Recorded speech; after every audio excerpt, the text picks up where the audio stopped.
Lalu bagaimana Ustadz kalau orang tua kita sudah tidak ada?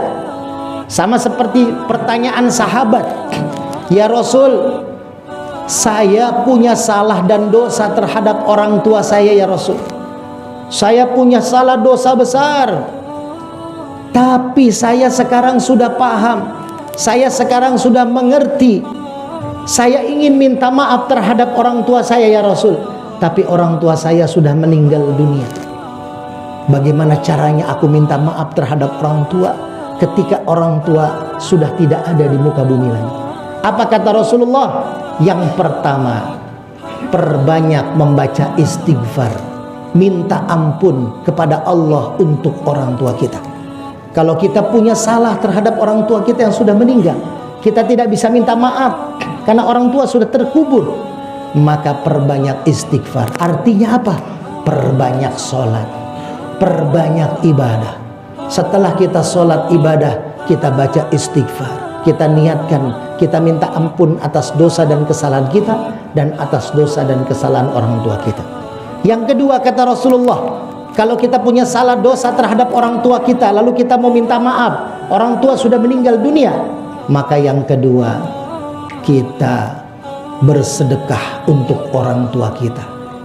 Hadirin yang dirahmati Allah, dulu saat kita kecil tiap hari kita dikasih jajan, maka saat ini kalau orang tua kita sudah meninggal dunia, setiap pagi ba'da subuh atau wabil khusus hari Jumat ini nih, Jumat yang mulia, sisihkan rezeki kita, masukkan ke kotak amal masjid Tipiwan, niatkan untuk orang tua kita, anggap ini jajan mingguan untuk orang tua kita yang sudah tidak ada, dan anggap ini sebagai sedekah kita buat orang tua kita. Maka insya Allah itu penebus dosa kita semasa kita punya salah terhadap orang tua. Yang ketiga, kata Rasul, jangan hamil di sini. Kalau kuasa Allah,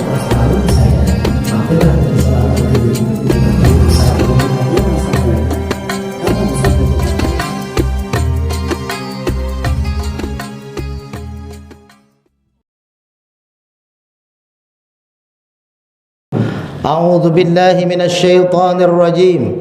Bismillahirrahmanirrahim. Wa ma khalaqtul jinna wal insa illa liya'budun.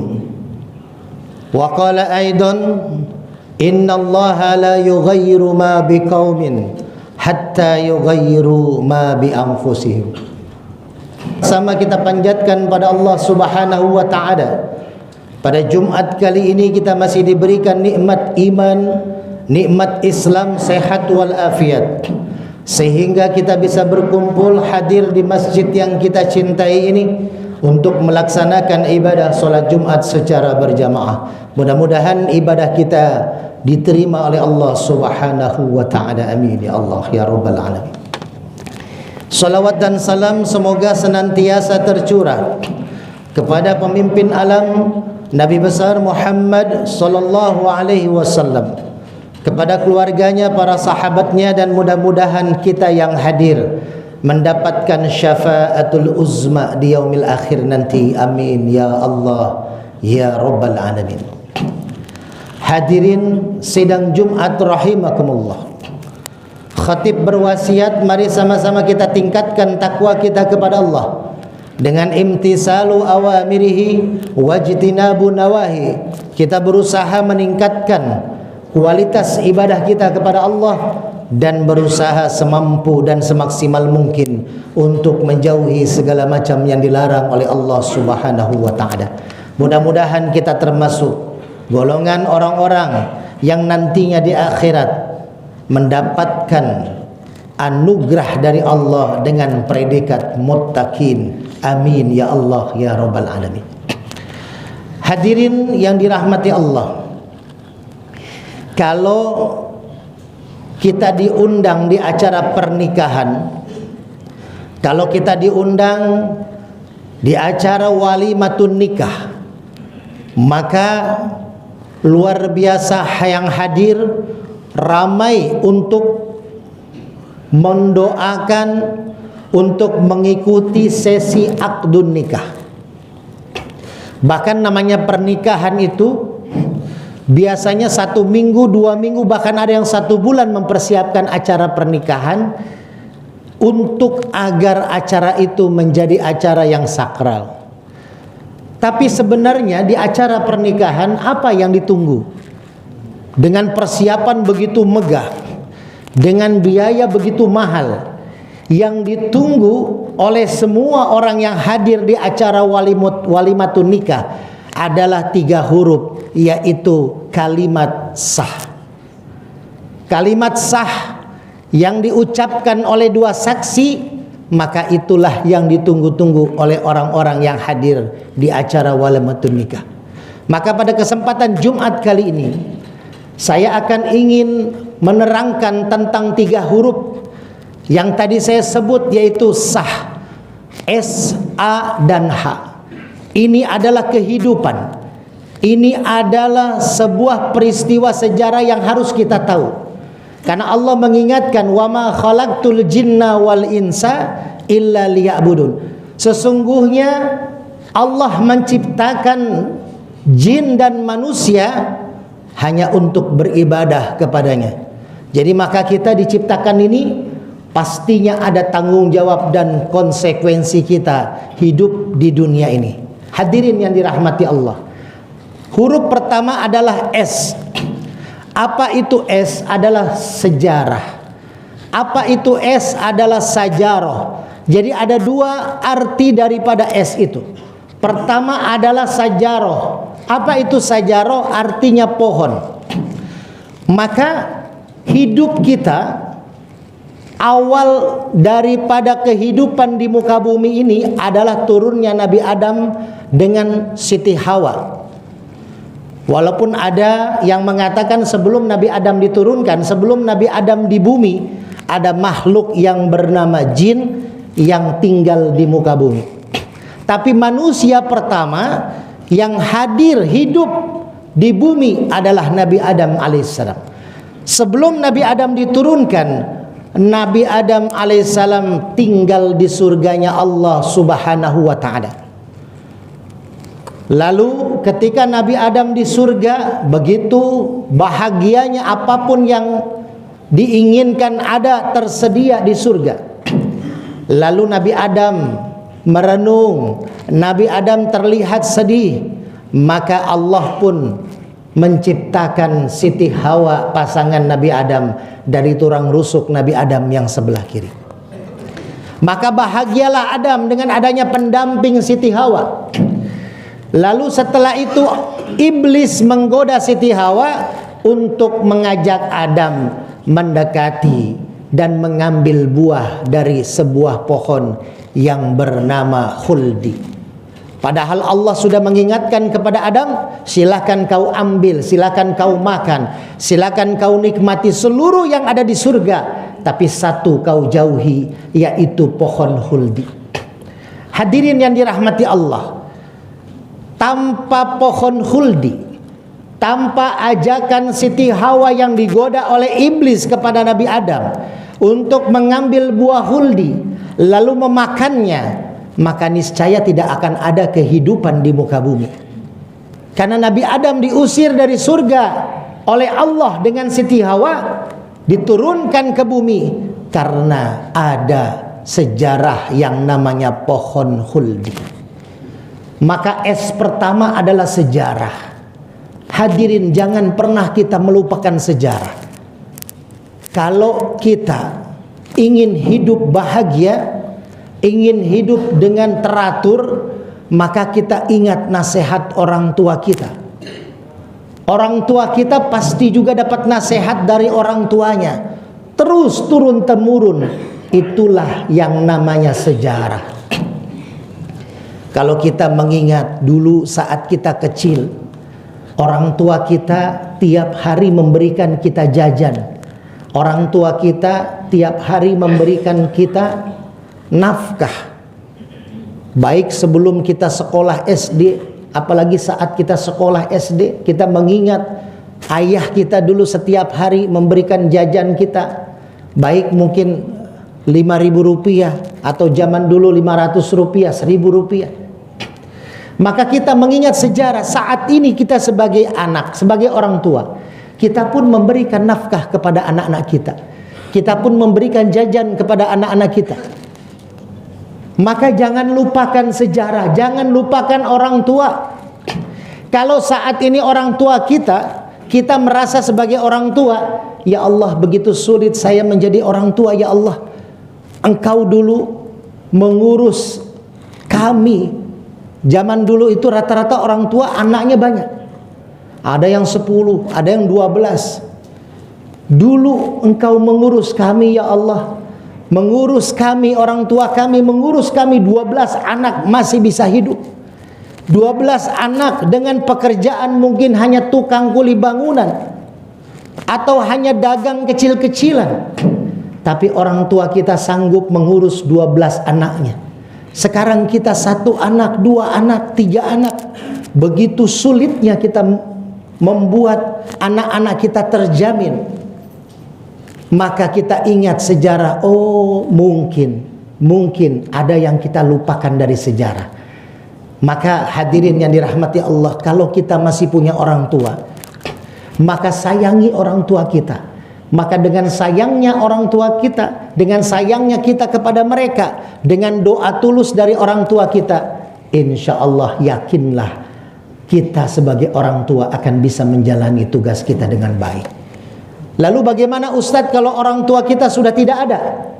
Sama seperti pertanyaan sahabat, ya Rasul, saya punya salah dan dosa terhadap orang tua saya, ya Rasul. Saya punya salah dosa besar. Tapi saya sekarang sudah paham. Saya sekarang sudah mengerti. Saya ingin minta maaf terhadap orang tua saya, ya Rasul. Tapi orang tua saya sudah meninggal dunia.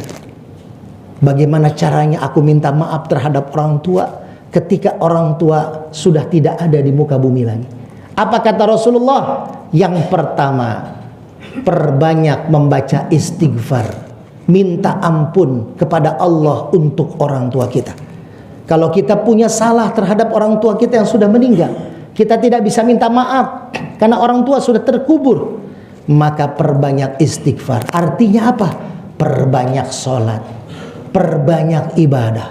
Setelah kita sholat ibadah, kita baca istighfar. Kita niatkan, kita minta ampun atas dosa dan kesalahan kita dan atas dosa dan kesalahan orang tua kita. Yang kedua kata Rasulullah, kalau kita punya salah dosa terhadap orang tua kita, lalu kita mau minta maaf, orang tua sudah meninggal dunia, maka yang kedua, kita bersedekah untuk orang tua kita. Hadirin yang dirahmati Allah, dulu saat kita kecil tiap hari kita dikasih jajan. Maka saat ini kalau orang tua kita sudah meninggal dunia, setiap pagi, ba'da subuh, atau wabil khusus hari Jumat ini nih, Jumat yang mulia, sisihkan rezeki kita, masukkan ke kotak amal masjid Tipiwan, niatkan untuk orang tua kita. Anggap ini jajan mingguan untuk orang tua kita yang sudah tidak ada, dan anggap ini sebagai sedekah kita buat orang tua kita. Maka insya Allah itu penebus dosa kita semasa kita punya salah terhadap orang tua. Yang ketiga kata Rasul, kalau kita punya salah terhadap orang tua dan orang tua kita sudah meninggal, maka perpanjang tali silaturahim terhadap saudara-saudara kerabat orang tua kita. Orang tua kita punya adik, punya kakak.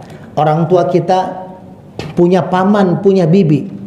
Maka sambung silaturahim dengan saudara dan kerabat orang tua kita. Hadirin yang dirahmati Allah, itu huruf pertama S, sajaroh, sejarah. Yang kedua, kalau hidup kita mau teratur, mau nyaman di dunia ini, maka kita harus mengingat huruf A yang kedua. Artinya apa? A ini adalah Adam. Dari sejarah, dari sajaroh yang kedua adalah Adam. Artinya apa? Adam itu artinya kosong. Maknanya sebelum muka bumi ini diisi oleh Nabi Adam, maka tidak ada satu makhluk manusia pun yang tinggal di muka bumi. Maka turunlah Adam dari surga. Maka Adam artinya kosong. Awalnya kita tidak ada. Inna lillahi wa inna ilaihi raji'un. Awalnya kita tidak ada. Kita ini dari Allah, dan kita nanti satu saat akan kembali kepada Allah. Maka kalau kita merasa kita ini awalnya tidak ada, awalnya tidak punya apa-apa, awalnya tidak bawa apa-apa, ketika kita keluar dari rahim ibu kita, apa yang kita bawa? Tidak ada kita bawa apa-apa. Sekarang kita punya ilmu, kita pinter, kita dihormati orang karena kepintaran kita, kita dihargai orang karena pangkat dan jabatan kita, kita diangkat topi oleh orang lain karena kekayaan kita. Tapi ingatlah, ketika kita keluar dari rahim ibu kita, tidak ada satu tetes, satu helai benang pun yang kita bawa. Kita keluar dari rahim ibu tidak punya apa-apa, tidak bawa apa-apa, tidak memiliki apa-apa. Maka arti daripada yang huruf kedua A ini adalah jangan pernah kita takabur, jangan pernah kita sombong, jangan pernah kita melihat orang lain dengan sebelah mata. Maka hadirin yang dirahmati Allah, jadilah kita seorang yang tawadu, seorang yang rendah diri. Walaupun kita diamanahi oleh Allah, dititipi oleh Allah pangkat jabatan, harta kekayaan, maka itu sekedar titipan yang satu saat pasti akan Allah ambil. Yang terakhir, yang ketiga, huruf H. Ketika orang menikah sah, maka H di sini adalah Hawa. Apa itu Hawa? Yang pertama kita tahu Hawa itu adalah istrinya Nabi Adam alaihissalam. Tapi Hawa ini artinya rasa. Setiap manusia pasti punya rasa. Setiap manusia pasti punya hawa, punya keinginan. Hawa itu terbagi dua. Ada hawa nafsu yang baik, ada hawa nafsu yang buruk. Maka manusia, maka dikatakan al-insan makanul khata wa nisyan. Manusia itu tempatnya salah dan khilaf, tempatnya salah dan dosa. Karena manusia punya dua sifat hawa. Ada hawa nafsu yang baik, ada hawa nafsu yang buruk. Kalau hawa nafsu baik, maka ibadah kita pun akan semakin baik, iman kita pun semakin naik. Orang biasanya sholat berjamaah fardu 5 waktu, mungkin kita sunnahnya pun kita jalani. Kalau teman-teman kita puasa Ramadan, bahkan kita puasa Senin Kemis kita jalani, karena nafsu baik kita lagi naik. Tapi kalau nafsu yang buruk kita lagi tinggi, maka hati-hati saudara. Mungkin kalau kita sekarang sudah dikasih rizki oleh Allah satu rumah, kita pengen punya 2 atau 3 rumah. Kalau sekarang kita punya satu mobil, maka kita nafsu ingin punya 2 dengan 3 mobil. Dan kita yang dikhawatirkan menghalalkan segala cara untuk kita mendapatkan apa yang kita mau, apa yang kita rasa, apa yang kita inginkan. Maka hawa itu harus kita redam, hawa itu harus kita kondisikan, hawa itu harus kita jaga.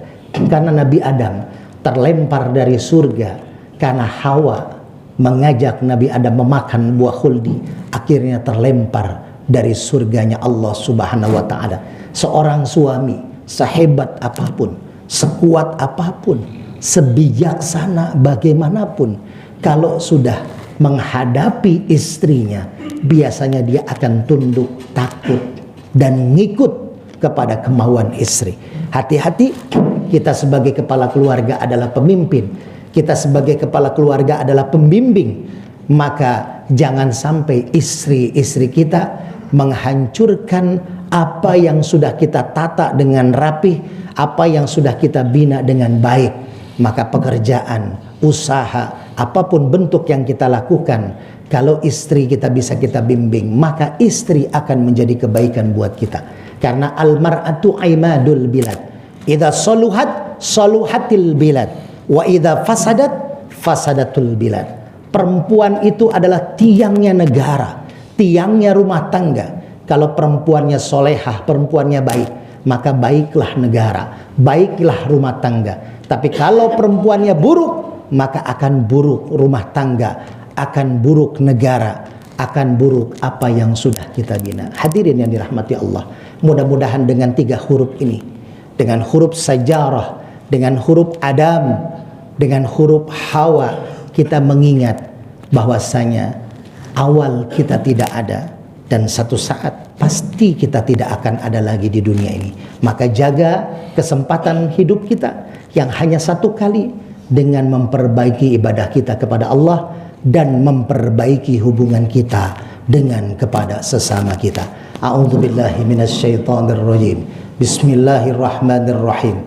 Wal 'asri innal insana lafi khusrin illa alladzina amanu wa 'amilus solihat wa tawasaw bil haqq wa tawasaw bis sabr. Barakallahu li wa lakum fil Qur'anil 'azim wa nafa'ani wa iyyakum bima fihi minal ayati wa dzikril hakim wa taqabbalallahu minni wa minkum tilawatahu innahu huwas samiul 'alim.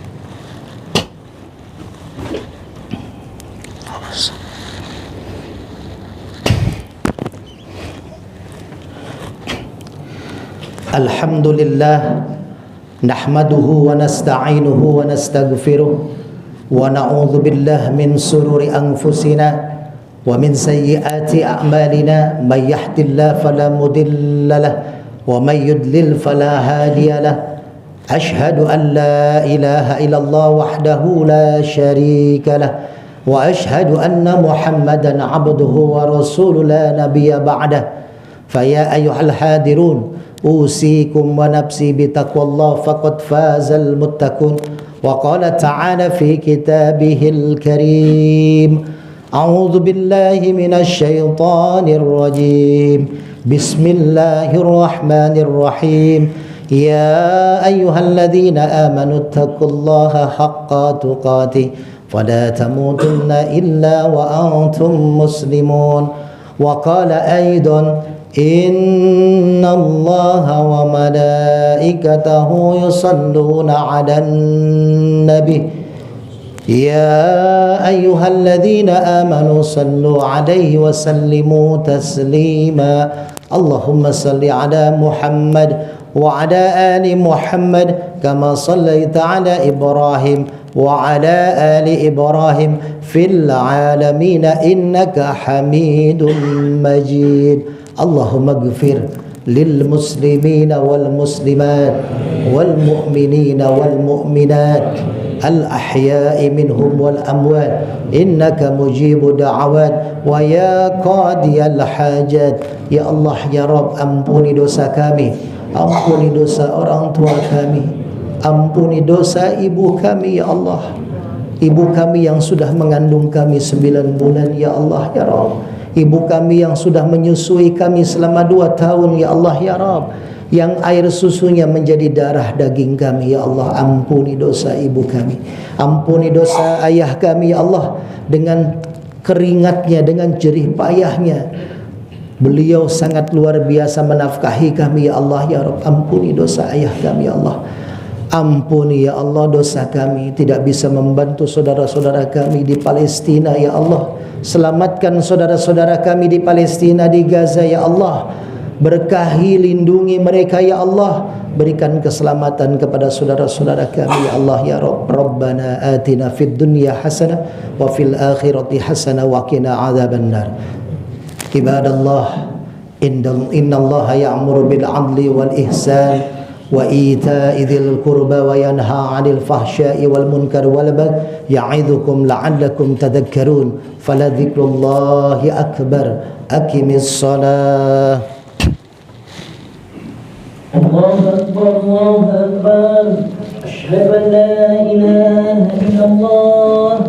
Asyhadu anna Muhammadar Rasulullah. Sama kita panjatkan sini. Kalau kuasa Allah